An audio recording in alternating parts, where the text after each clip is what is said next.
నమస్తే అండి. TSPSC mains free answer writing orientation ప్రోగ్రాంలో డే 5 టాపిక్ వచ్చేసి union and state executive. Union and state ఎగ్జిక్యూటివ్కి మనం ఏం చదవాలి అని అర్థం చేసుకునే ముందు అసలు ఎవరెవరు వస్తారన్నది మనకు తెలియాలి.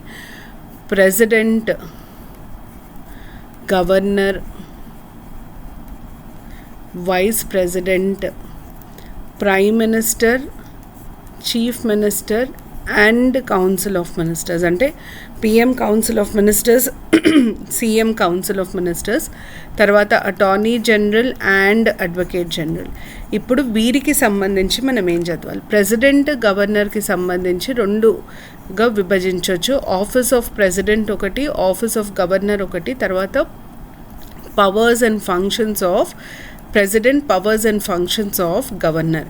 ఎప్పుడైనా గుర్తుపెట్టుకోండి, ప్రెసిడెంట్, గవర్నర్ కంపారిజన్లో చదవాలి. ఎందుకంటే చాలాసార్లు కంపారిజన్లో క్వశ్చన్స్ అడుగుతారు, అది ప్రిలిమ్స్లో కానీ మెయిన్స్లో కానీ. ఆఫీస్ ఆఫ్ ప్రెసిడెంట్ కింద ఏమేమి చదవాలి? ప్రెసిడెంట్ ఆఫీస్ ఉంటుంది అని ఏ ఆర్టికల్ చెప్తుంది?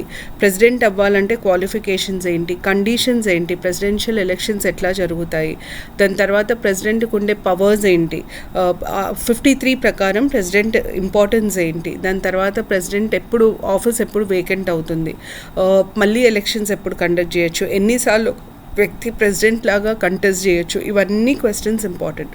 గవర్నర్ ఆఫీస్కి వచ్చేసరికి కూడా గవర్నర్ అనే ఒక ఆఫీస్ ఉంటుంది అని ఎక్కడ ఉంది, గవర్నర్ని ఎవరు నియమిస్తారు, క్వాలిఫికేషన్స్ ఏమి ఉండాలి, దాని తర్వాత గవర్నర్ జీతభృత్యాలు ఎవరు నిర్ణయిస్తారు, ఎక్కడి నుండి పే చేస్తారు, గవర్నర్కి పెన్షన్ ఉంటుందా లేదా, ఇవన్నీ డీటెయిల్స్ తెలియాలి. అలాగే వైస్ ప్రెసిడెంట్ ఆఫీస్ ఎక్కడుంది, వైస్ ప్రెసిడెంట్ని ఎక్స్ ఒఫిషియో చైర్మన్ ఆఫ్ రాజ్యసభగా ఎందుకు పరిగణిస్తారు, వైస్ ప్రెసిడెంట్ని తీసేయాలంటే విధి విధానం ఏంటి, వైస్ ప్రెసిడెంట్ ఆఫీస్ ఒకవేళ ఖాళీ అయితే ఎప్పుడు ఎలక్షన్స్ కండక్ట్ చేయాలి, వైస్ ప్రెసిడెంట్ లాగా ఎప్పుడు వ్యవహరిస్తారు, యాక్టింగ్ ప్రెసిడెంట్ అని ఎప్పుడు అంటారు, ఇవన్నీ డీటెయిల్స్ తెలియాలి. ఇవన్నీ మీకు ప్రిలిమ్స్కి ఇంపార్టెంట్, మెయిన్స్కి ఇంపార్టెంట్. అయితే మెయిన్స్కి కొన్ని స్పెసిఫిక్ ఏరియాస్ ఉంటాయి, అవి నేను చెప్తాను. ఇప్పుడు ఆఫీస్లో మెయిన్స్కి వచ్చేసరికి ప్రెసిడెంట్ ఎలక్షన్స్ చాలా చాలా ఇంపార్టెంట్ మెయిన్స్కి. ఇది ప్రెసిడెన్షియల్ ఎలక్షన్స్ విధానాన్ని ఎక్స్ప్లెయిన్ చేస్తూ రాయమని అడిగిన క్వశ్చన్స్ వచ్చినాయి. ప్రెసిడెంట్ ఎలక్షన్ విధానానికి ఉన్న ప్రాముఖ్యత ఏంటి అని అడిగిన క్వశ్చన్స్ ఉన్నాయి. ప్రపోర్షనల్ రిప్రజెంటేషన్లో రాష్ట్రాలకి పౌరులకి సమానమైన రిప్రజెంటేషన్ ఉంటుంది, ఎందుకట్లా, అవన్నీ ఇంపార్టెంట్ ఎలక్షన్స్లో. సో ప్రెసిడెంట్ ఆఫీస్కి సంబంధించి ఎలక్షన్స్ ఒకటి అడుగుతారు. తర్వాత గవర్నర్ ఆఫీస్కి సంబంధించి గవర్నర్ ఆఫీస్ యొక్క ప్రాముఖ్యత, సిగ్నిఫికెన్స్. ఇక్కడ మనకి సర్కారియా కమిషన్ ఇచ్చిన రికమెండేషన్స్, మదన్ మోహన్ పుంచి ఇచ్చిన రికమెండేషన్స్ని అడిగే ఆస్కారం ఎక్కువ ఉంటుంది. పవర్స్ అండ్ ఫంక్షన్స్కి వచ్చేసరికి ప్రెసిడెంట్కి మనం legislative, executive, judicial, diplomatic, military powers ఇవన్నీ ఉంటాయని అంటాం.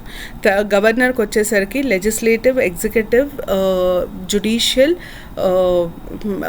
డిస్క్రిషనరీ పవర్స్ ఉంటాయి. డిస్క్రిషనరీ పవర్స్ ఎక్కువ ఉంటాయి గవర్నర్కి. సో అట్లా మనకి డిఫరెంట్ పవర్స్ ఉంటాయి.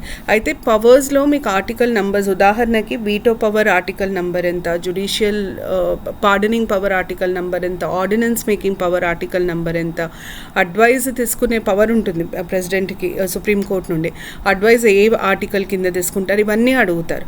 తర్వాత ఆర్డినెన్స్ మేకింగ్ పవర్ మీద స్పెసిఫిక్గా అడిగే ఛాన్సెస్ ఉంటాయి. ఆర్డినెన్స్ ఎప్పుడు ప్రొమల్గేట్ చేయొచ్చు, ఎప్పుడు డిక్లేర్ చేయొచ్చు, ఏ పరిస్థితులలో డిక్లేర్ చేయొచ్చు, ఒక్కసారి డిక్లేర్ అయితే వ్యవధి ఎంత ఉంటుంది, దాని లైఫ్ పీరియడ్ ఎంత ఉంటుంది, ఆర్డినెన్స్ని జాయింట్ సిట్టింగ్కి పంపించచ్చు, ఇట్లాంటి ప్రశ్నలు కూడా అడుగుతారు. అయితే మీరు గుర్తుపెట్టుకోవాల్సింది ఏంటంటే ఇవన్నీ ప్రిలిమ్స్కి ఇంపార్టెంట్. మెయిన్స్కి వచ్చేసరికి స్పెసిఫిక్గా మనకి తెలియాల్సింది ఆర్డినెన్స్ మేకింగ్ పవర్ మీద చాలాసార్లు క్వశ్చన్స్ అడిగారు, తర్వాత వీటో పవర్ మీద అడిగారు, తర్వాత పార్డనింగ్ పవర్స్ ఆఫ్ ప్రెసిడెంట్. ఇవి ఎక్కువ మటుకు వీటి మీద క్వశ్చన్స్, వీటి మీద ఫోకస్ ఎక్కువ ఉండింది ప్రెసిడెంట్కైనా గవర్నర్కైనా. లేదా ప్రెసిడెంట్ గవర్నర్ది కంపేర్ చేసి అడుగుతారు. ఎట్లా అంటే గవర్నర్ వీటో ఉపయోగించి ప్రెసిడెంట్ కన్సిడరేషన్కి బిల్స్ పంపించాలి, అట్లాంటి సిచ్యువేషన్స్ మీద కూడా స్పెసిఫిక్గా క్వశ్చన్స్ వచ్చిన సందర్భాలు ఉన్నాయి. సో ఎక్కువ మటుకు ఈ మూడిటి మీద ఫోకస్ చేస్తారు మెయిన్స్లో. వైస్ ప్రెసిడెంట్ ఆఫీస్కి సంబంధించి నేను ఇంతకుముందు చెప్పిన డీటెయిల్స్ అన్నీ ప్రిలిమ్స్కే. వైస్ ప్రెసిడెంట్ ప్రెసిడెంట్ ఆఫీస్ ఎందుకు ఉండాలి, వై సిగ్నిఫికెన్స్, అవసరం ఏముంది అన్నది ఒకటి ఇంపార్టెంట్.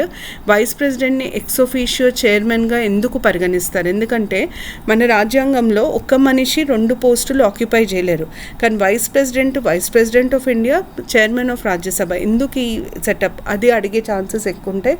దాన్ని మించి వైస్ ప్రెసిడెంట్ మీద మెయిన్స్లో పెద్దగా అడిగినా ఏం లేవు. మళ్ళీ prime minister and council of ministers, CM and council of ministers మీద క్వశ్చన్స్ వచ్చాయి మనకి. ఈ prime minister, council of ministers, CM, council of ministers మొత్తం అది అర్థం చేసుకోవడానికి 3 ఆర్టికల్స్ ఉంటాయి. 74, 75, 78 ఇవే మనకి ఇక్కడికి వచ్చేసరికి ఏమవుతుందంటే 163, 164 అంటే స్టేట్కి వచ్చేసరికి 167. ఈ 3 ఆర్టికల్స్ 78 సారీ ఇది 167. ఈ 3 ఆర్టికల్స్లో ఉన్న కంటెంట్ని మీరు బాగా అర్థం చేసుకుంటే ప్రైమ్ మినిస్టర్, కౌన్సిల్ ఆఫ్ మినిస్టర్స్కి ఉండే సంబంధం, ప్రైమ్ మినిస్టర్ ప్రెసిడెంట్కి ఉండే సంబంధం, ప్రెసిడెంట్ కౌన్సిల్ ఆఫ్ మినిస్టర్స్కి ఉండే సంబంధం తెలుస్తుంది. వాటి మీదనే మెయిన్స్లో క్వశ్చన్స్ అడుగుతారు, ప్రిలిమ్స్లో కూడా వాటి మీదనే అడుగుతారు. సో ప్రెసిడెంట్ ప్రైమ్ మినిస్టర్కి ఉండే సంబంధం, ప్రైమ్ మినిస్టర్ని మనం ఫస్ట్ అమంగ్స్ట్ ఈక్వల్స్ అని అంటాం. ఎందుకంటాం? ప్రైమ్ మినిస్టర్ని లీడర్గా వర్ణిస్తాం.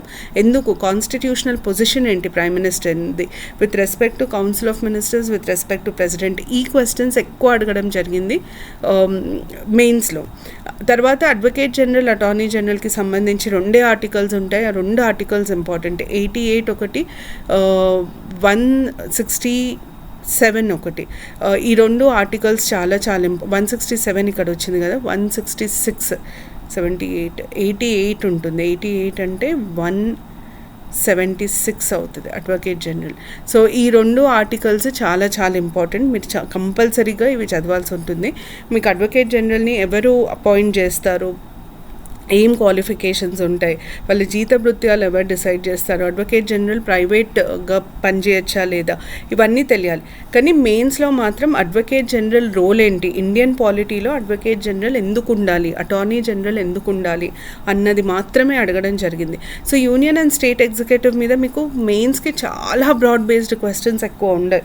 అదే పార్లమెంట్కి వచ్చేసరికి చాలా క్వశ్చన్స్కి స్కోప్ ఉంటుంది, కానీ యూనియన్ అండ్ స్టేట్ ఎగ్జిక్యూటివ్లో ఎక్కువ స్కోప్ ఉండదు. మీరు election, significance of office of president, governor office significance, ఇవి దాని తర్వాత ఈ ఆర్టికల్స్ నేను చెప్పినా కదా, వీటిలో ఉన్న కంటెంట్ అంటే ప్రైమ్ మినిస్టర్కి ప్రెసిడెంట్కి ఉండే సంబంధం, ప్రైమ్ మినిస్టర్కి కౌన్సిల్ ఆఫ్ మినిస్టర్స్కి ఉండే సంబంధం, చీఫ్ మినిస్టర్కి గవర్నర్కి ఉండే సంబంధం, చీఫ్ మినిస్టర్కి కౌన్సిల్ ఆఫ్ మినిస్టర్స్కి ఉండే సంబంధం, చీఫ్ మినిస్టర్ గవర్నర్ సంబంధాలు, ప్రైమ్ మినిస్టర్ ప్రెసిడెంట్ సంబంధాలలో ఏమన్నా వ్యత్యాసం, తేడాలు ఉంటాయా, ఇట్లాంటి ప్రశ్నలు మీరు ఆలోచించి పెట్టుకుంటే మీకు మెయిన్స్లో ఇది దాటి అడిగే స్కోప్ ఉండదు.